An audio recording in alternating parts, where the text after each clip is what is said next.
The cruise industry is trying to make a strong comeback this weekend after hundreds of people got sick aboard 2 different ships this week. Kerry Sanders has more on the latest incident and why some people won't let this stop them from taking to the high seas. It's happened again. Passengers sick on a cruise ship. We were confined to the room for 3 days. We didn't get to enjoy any of the meals, any of the shows. While the Centers for Disease Control reports more than 170 passengers and crew fell ill on the Caribbean Princess, the cruise line says it returned to port in Houston a day early because we were informed that dense fog was expected to close the port for much of the weekend.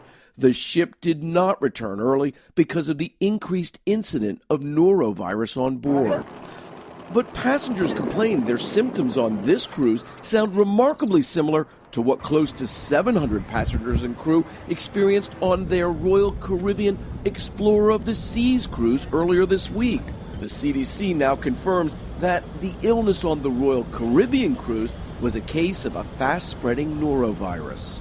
Epidemiologists say the number one source of transmission of the norovirus on cruise ships is people touching each other, usually shaking hands. Their advice? It may seem odd, but the best thing to do when you meet somebody? Bump elbows.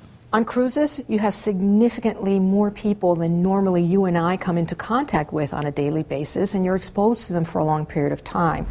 In New Jersey, that other ship, the Explorer of the Seas, was sanitized when it came back to port, easing the next passenger's fears. I know it's going to be clean, and they're going to have people on board making sure everything's good.